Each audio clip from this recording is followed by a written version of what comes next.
Well, we're back again, and guess who I've got over here? Take a look. You can see our good friend Thomas. He's been away almost an entire year, and yet he is. If you've been going up on his site, you can see the URL right down here. There is his site. Make sure you go up and see him.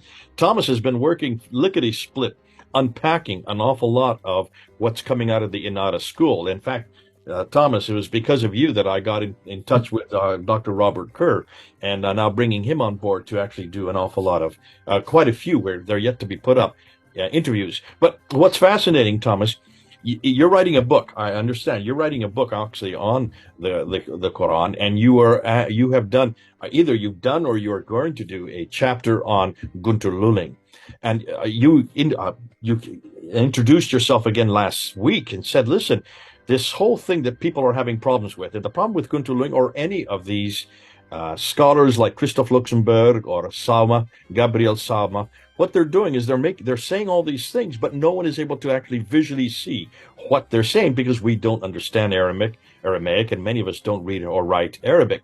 And for that reason, it's kind of going over our heads, and we're not as we've been looking at the comments on all these different videos where we're putting up Salmo's material. Murad has done a great job of going through chapter 106, 108, 111, 112 especially.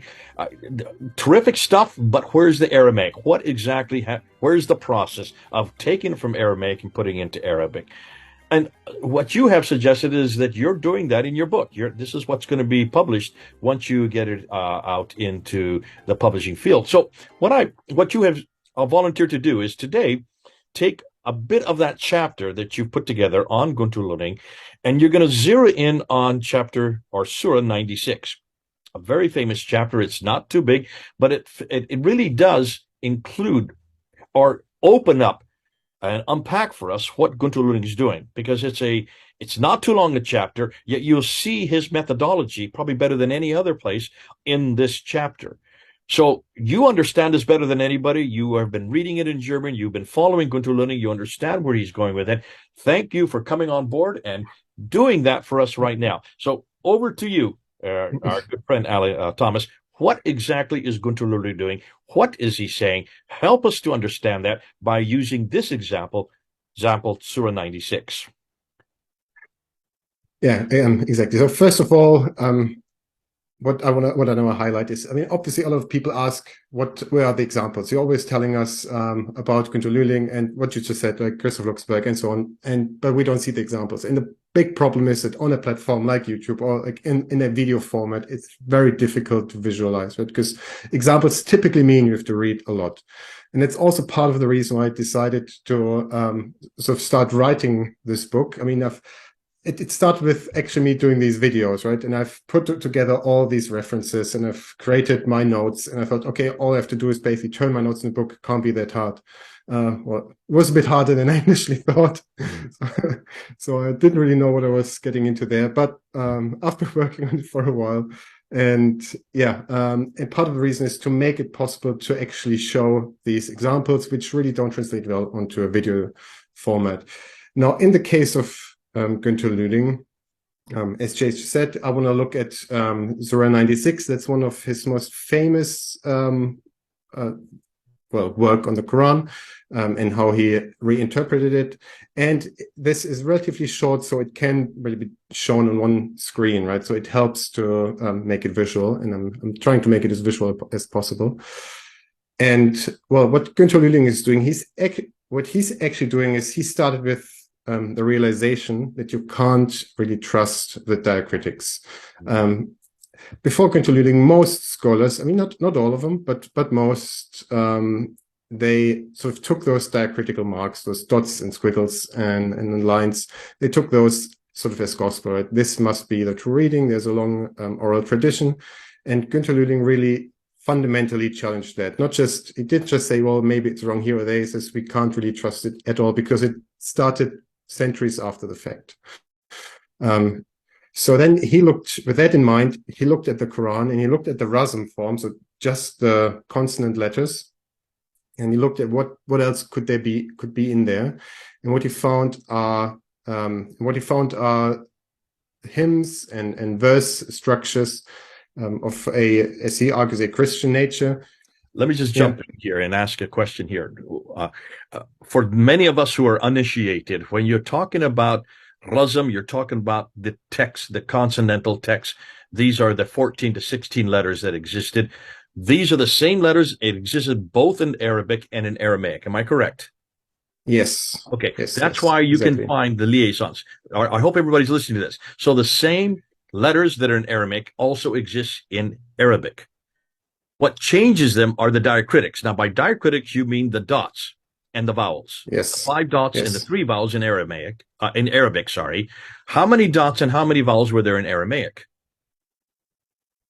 I don't know. I have that on top of my head. Okay, but there were dots and vowels also in Aramaic, similar to Arabic, that actually delineated which of these what these letters were. Yes. Yeah. Okay.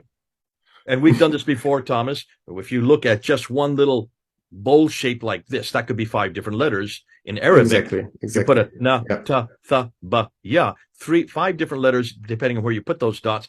Those dots did not exist in the 7th century when they were lifting out of the Aramaic and putting into Arabic. They don't exist on these earliest manuscripts that we have, that we are looking at, the 6 major manuscripts. Those dots, there are some dots beginning to be introduced, but they could have even been introduced at a later date. When they were first written, those dots didn't exist in those manuscripts. Am I correct? Exactly. I mean, we do find some primitive vowel marks, for example, in some early manuscripts, but it's really nowhere near the complexity of like a modern Quran. They don't tell you very much, and they are not present everywhere. They're just in a few manuscripts in a few places. So yeah, just so people know, vowels are different than dots. Exactly. Yeah. Explain the difference between the dots and the vowels, because there are 3 vowels, 5 dots. Yeah. So these dots that differentiate the different consonants, they change. Yeah, which letter you're reading there, what you just said. So it could be a ya, it could be a ta, the same shape.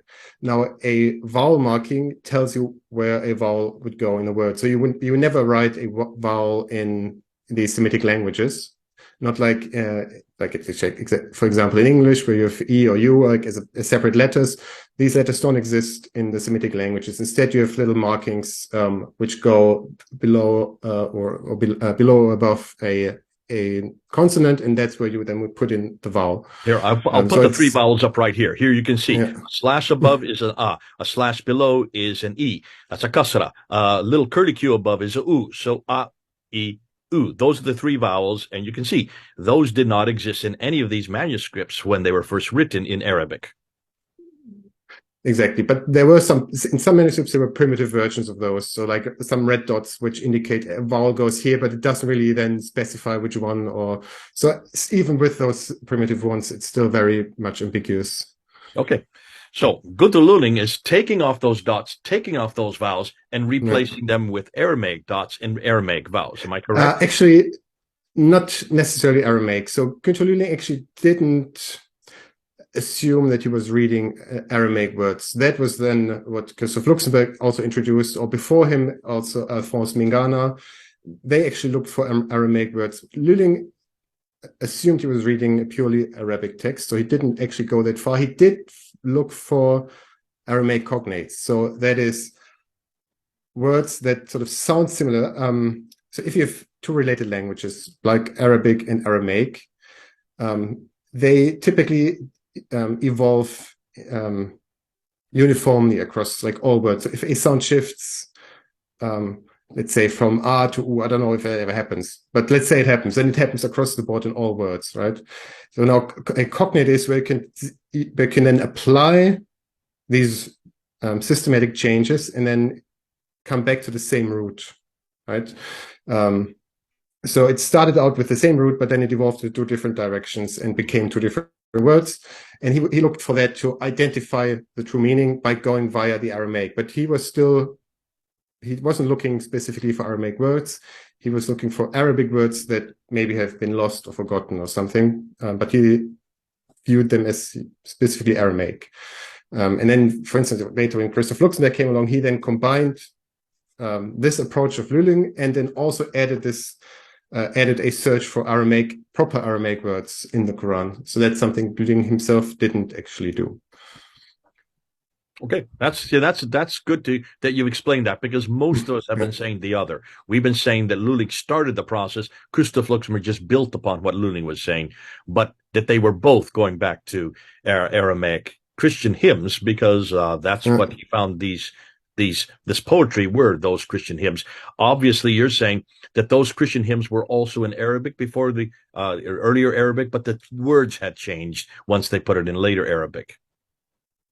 Yeah, so exactly. So, I mean, again, Lüling did go back to the Aramaic, but more to find Arabic, if that makes sense, by looking at how these languages developed. But yeah, he assumed that he was reading proper Arabic. So that was his approach. And then before him already was, I already mentioned the name, Alphonse Mingana. I think he was the first to systematically look for Aramaic words in the Quran. And then Christoph Luxemburg sort of combined those two approaches, if you will. So he used part of the methodology of Günter Lüling and some of the insights of Alphonse Mingana, and then he came up with his revolutionary book.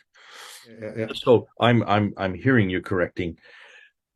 When he went back and found these Christian hymns, the Christian hymns were written in Aramaic, were they not? Well, as I said, he read Arabic in the Quran. So he read Christian hymns in Arabic. He, of course, or he thought that they go back to Aramaic or to Aramaic hymns, which were then sort of, I don't know, evolved or were translated into Arabic. But in the Quran itself, he read it as Arabic. Gotcha. So he didn't find actually Aramaic words in there, or he didn't look for Aramaic words. He looked at it from this perspective of the Quran being written in Arabic. Okay, let's go ahead and let's start with this example you're going to give to explain it. Okay. Right. So yeah, as Jay has just mentioned, I have prepared something. So don't look too closely. This is just an early draft.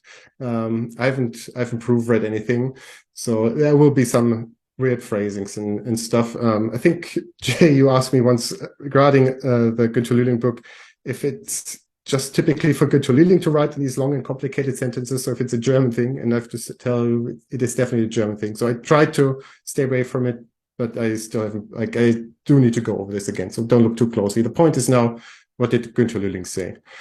Just so people know, this is from your book we're looking at. Exactly. So this is from my upcoming book. Again, first draft. A lot will change still, but this is where we are right now. So, and obviously I have a chapter on these hidden hymns in the Quran, and then in the process of that, I also look into Günter Lüling's work and give some examples, so that because everybody wants examples, obviously, because you want to know what's in there.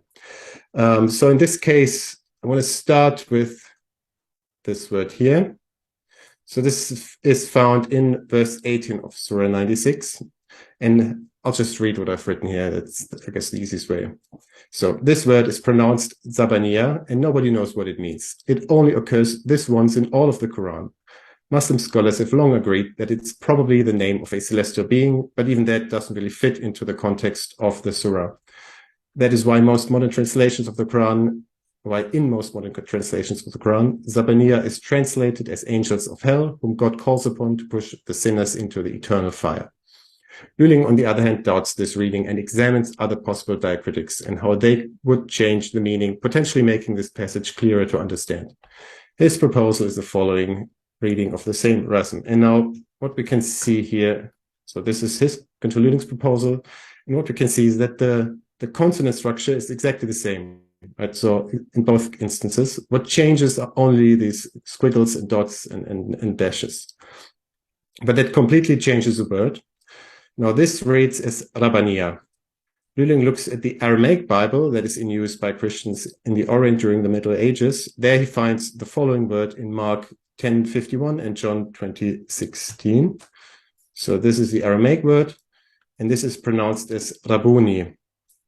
and is nowadays typically translated as Lord or Master, sometimes also as teacher. And for example, in this case, Rabbuni also has the same root as rabbi, for example. So that's why sometimes also translated as teacher. So these languages are all related.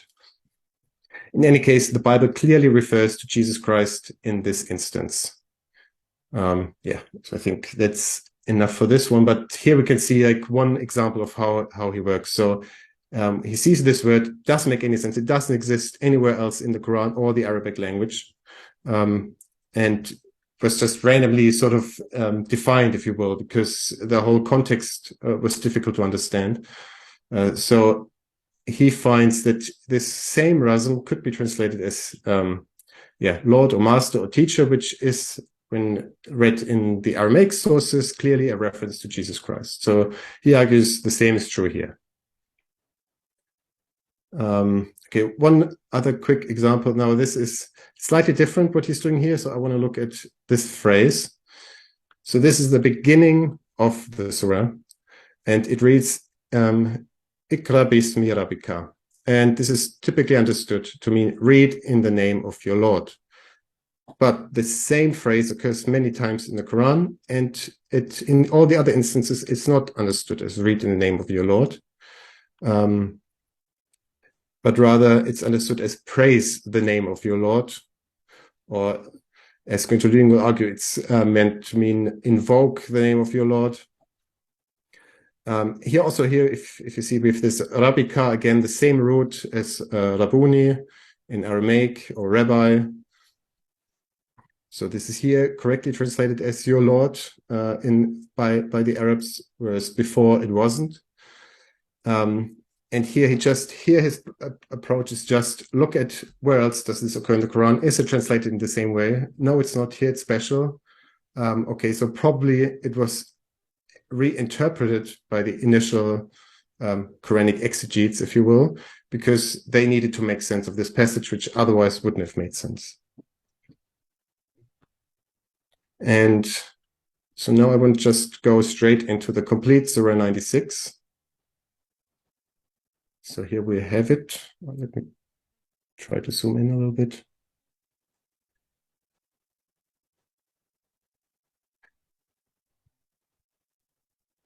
Okay. So what I've done here is, as you can see, on the left side of the screen, there is the traditional reading of the Quran. On the right side, there's Günter Lüling's reading. And I've highlighted where they differ, and so I've highlighted in red. So here is it, or here. So then on the other side, for instance, here's moved this little squiggle from below to above the aleph, and thereby changing the meaning and making more sense of it. He also kind of split up the verses slightly differently. So here, if the verse number. And then obviously see that verse 1, he split up into 2 lines, verse 15 into 3 lines. We'll get into that in a minute. And as you can also see on both sides, again, the rasms are completely identical. So he didn't change any of the letters, only the dots and the squiggles and the diacritics. So, okay. As I said at the beginning, there's no way around reading. So I guess I need to read those ones out, but they are short, so it should be fairly quick. So now the traditional reading of this surah goes, read in the name of your Lord, who created man from a clinging substance. Read, and your Lord is the most generous, who taught by the pen, taught man that which he knew not. No, but indeed man transgresses, because he sees himself self-sufficient. Indeed, to your Lord is the return. Have you seen the man who prevents a servant when he prays? Have you seen if he is upon guidance or enjoins righteousness? Have you seen if he denies and turns away? Does he not know that Allah sees? No, if he does not desist, we will surely drag him by the forelock, a lying, sinning forelock. Then let him call his associates. We will call the angels of hell. No, do not obey him, but prostrate and draw near to Allah. So again, if already by listening, this doesn't feel like it makes a whole lot of sense. And you definitely need the context of the later traditions to even have any idea what this could mean. So right, in the later traditions, this is Gabriel talking to Muhammad. telling him to read or something to recite in the name of your Lord. But even then, this is really an odd surah. There's no other way of putting it, right? You need, like, for every little bit, you need a story explaining it. So, for example, have you seen the man prevents a servant when he prays? There are different stories explaining that, there may have been somebody who prevented Muhammad from praying, or another believer from praying. And, but this context, first of all, seems to be a bit arbitrary, and without it, it makes fairly little sense. Now, what Günter Lüling did, as we just said, is he changed these little diacritics in some places, and he split up some of the verses. And then what he ended up with is not only in the doesn't just read like a hymn, it also rhymes. And I think that's really what is sort of the clinch. I mean, his reading makes more sense than the traditional one. He says we don't need all this later context, these stories from the Sunnah and the Sura to explain this. No, the only context we need is something that came before the Quran, not after, and that is the Christian tradition, the Bible, and the hymns that were written about it. So this is the same context we have to look at. We have to take to understand this surah.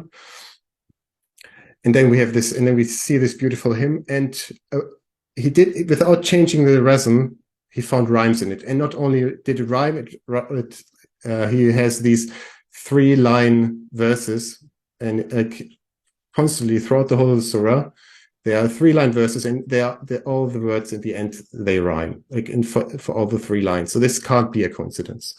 Okay, so what does he now read? Let me read what Günter Lüling found here.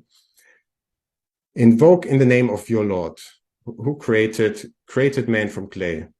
Invoke, for thy Lord is the most generous, who taught by the writing cane, taught man what he didn't know. Not at all that man shall be presumptuous whenever he sees him overbearingly independent. Behold, to God is the recourse. Have you ever seen that he denies a servant of God when he prays? Have you ever seen when he clung firmly to the creed or spoke as a God-fearer? Have you ever seen that he betrayed and turned away? Have you not learned that God sees? Not at all. If he is not given peace, truly he will be seized by his forelock. So call for his high counsel. You will then call up your Lord. Not at all. Be you not presumptuous against him. Prostrate and approach. And yeah, as we've seen before, when he says or mentions your Lord, that would be a reference to Jesus Christ. And what we can see, this is a hymn. This is supposed to be sung by the congregation. This is not Gabriel talking to Muhammad about some obscure stories that were written down centuries later. This is for a congregation to be performed. And yeah, and again, the rhymes are what I think really puts home the point, because why would this be there? This is too systematic to be random. And yeah, I think this is one of those examples which I want to show you, and I hope that helps. Let me just give some feedback from what you're saying. Yeah. Obviously, on the left, which is the Quran, on the right is Luling's reinterpretation of the Arabic. When you look at what Lüling has done, it does flow a lot better. It does make sense. It does resonate that the name of the Lord here would be Christ rather than Allah. Because on the left, it's inferred that that would be Allah, the celestial being. Of course. Who created from a clinging clot, which that's to respond to other verses in the Quran that talk about when Adam and Eve were made from a blood clot. In this case, the biblical text, he's created from clay. That's straight back to the Genesis account that he's created from clay. So that would make more sense. As you're coming down, I can see some other differences. Who did drugged by the forelock, and a lying forelock that's caused all kinds of problems. People are saying, "What is it? How can a forelock lie?" I remember getting into discussions with this. What Lüling is saying, this is by his honor. This is a reference to his honor. It is a Jewish custom, and so this is not a lie. The forelock doesn't speak at all. That implies it in the Arabic of the Quran. So you can see immediately now this makes sense. This is going back to a well understood custom in the Jewish context. And the idea of he let him call to his associates, it's to his high council. That's all the way through the Old Testament. Then you will call, and we call the angels of hell. No, these are they will call up your Lord. So this, I mean, almost in every case, it makes sense. What I think is also really, what is really fascinating is how you say that when you put it into the context of like an Aramaic hymn, the words do rhyme. And this is mnemonics. And this is one of the reasons they did this, is so you can memorize it better. Am I correct? Exactly. Exactly. Yes. The Christians do this all the time so that people who would memorize the hymns could memorize it much easier because the ending would all be the rhyming. In the case of the Arabic, it doesn't. So that has distorted and taken away the mnemonics that were there originally. Yeah. And particularly if you don't split them up like Lüling did, right? So traditionally, again, verse 1 is longer than what Lüling found to be. So there were also some errors happening there, I guess. Because people, that just weren't able to read it correctly anymore once those dots were put in the wrong places. It's interesting that verse 16, the lying, sinning forelock, is interposed at a later date. That is not there in the original. That's exactly, that's Lüling's conclusion. This obviously it doesn't fit in here. It doesn't rhyme with the rest. It reads, it's an odd line, had to be inserted later on. Once the hymn was already lost. Muslims have no way, they don't know how to defend this one line that was put in there, and it shouldn't have been put in there because it was not there in the original. Okay, exactly. Listen, the one thing that people are going to ask, and they're saying, okay, Lüling has done this, he's done this off the top of his head, he's not following a text in his hand. There is no text that he could point to that's from the 4th, 5th, or 6th that predates the 7th century where this Aramaic is found. Am I correct? Is that correct? Yes, so there isn't an Aramaic equivalent to this specific text, but the text itself is sort of in line with Aramaic tradition, if that makes sense. Okay. So this is an Arabic text. It's an Arabic text according to Günter Lüling, but it follows sort of in the footsteps of earlier hymns. Well, it also follows earlier theology when you're talking about who the Lord is. And who are those who he has created or how he created it, and who are those who are his associates? These are the holy hosts of heaven, and also the problem with the forelock there, which is by his honor instead of an actual forelock that's lying on his head. All of these are following earlier traditions and earlier theology and earlier doctrines. Exactly. Yeah. So we can definitely tell. The evolution of this, right? So it started out in a Christian context. Eventually, the dots were added, but not always in the way they were originally intended. And then the original context was lost. So what then happened centuries later, when the Sunnah and the Sura was written, is an attempt to recreate or to create a new context to kind of make sense of it. Because without it, you're completely lost. So this, I think, Gabriel Reynolds, he's making this point that all these traditions that came later were actually an attempt at exegesis. So they wrote stories to make sense of what was written in the Quran, and those didn't necessarily have to do anything with anything that actually happened.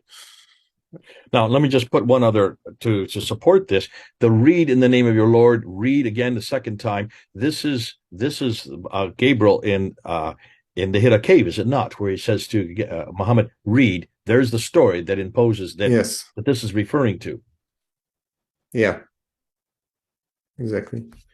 So in that sense, you can see on the right side where you have the Aramaic or the antecedent to that, invoke the name of your Lord. This is not an imperative that you read now at this point. And his response was ma'akrah, I cannot read, because he was supposedly illiterate. So you can see how 96 has the later narrative has made that into a story of Muhammad in the cave being squeezed by Gabriel 3 times, and every time says, I cannot read, I cannot read, I cannot read. There's the reference that it's pointing to. But it's a great story. It's a great bedtime tale, and it's been used by Muslims for 1,400 years to show that this is how Muhammad could not be. He was illiterate. Therefore, how could he have put together such a beautiful text if he was an illiterate man? Exactly. But I agree with Gabriel Said Reynolds that this is probably just exegesis after the fact. So trying to make sense of these verses by coming up with stories. We would call that eisegesis, the opposite of eisegesis. Yeah. Exegesis is when you actually interpret it as the author intended. Eisegesis is when you're imposing your own view on the text. Okay.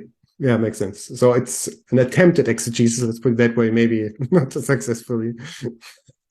Okay, terrific stuff. Now, listen, there will be some people that will question what your interpretation, or sorry, I should say Luling's interpretation. You're just, you're communicating it so we understand it. Thanks so much. It's good to see the red letters there so you can see where the changes have been made, where he's taken either a dot out or he's put a dot in, or he's changed the vowel marks, the dama, the kasra, or the fatha. Thank you for doing that. This has been excellent because you've given us now a very good example of the methodology that Luling has used. So, Thomas, listen, thanks so much. This is exactly what we're looking for. This is what people have asked for. There are going to be some comebacks. I'm sure people will want to say, hold on a minute. I want to see the original text. You're not saying that that what you have on the right is the original text. This is Luling's working with the text and showing that there's a much easier way to read it. It flows much better. It fits as far as memorization with the mnemonics. And it looks like this is probably what the original may have looked like.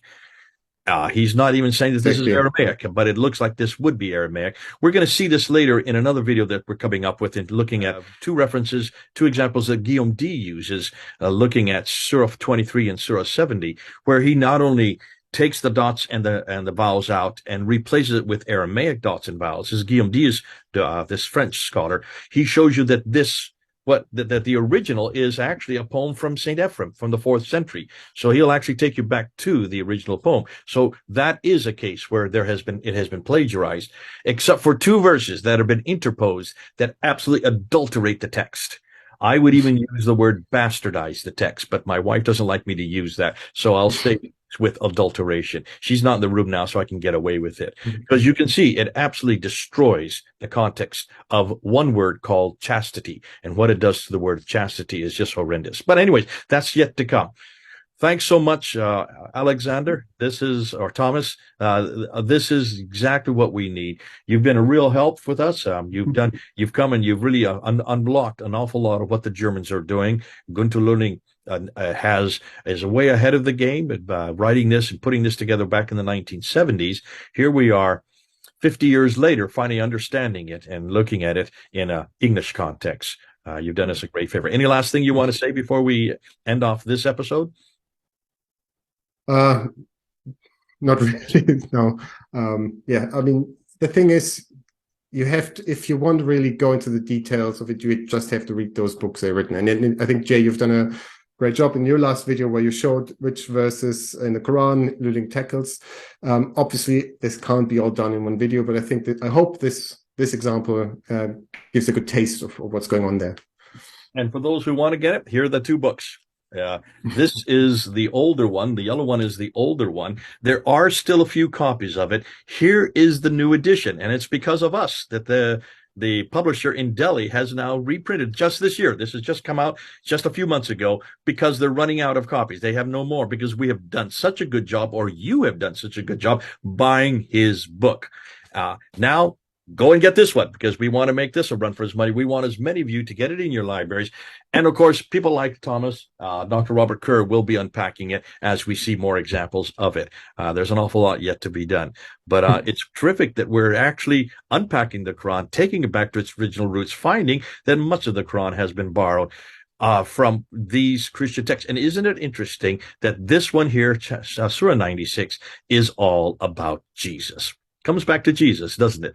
And it makes me proud because I like to get much of the Quran back to its original text where we can see these lectionaries, these hymns, these homilies, all praising Jesus' name. Thanks so much, Thomas. It's great to have you on board. We'll see you again. This is Jay and Thomas, thousands of miles apart. Over and out.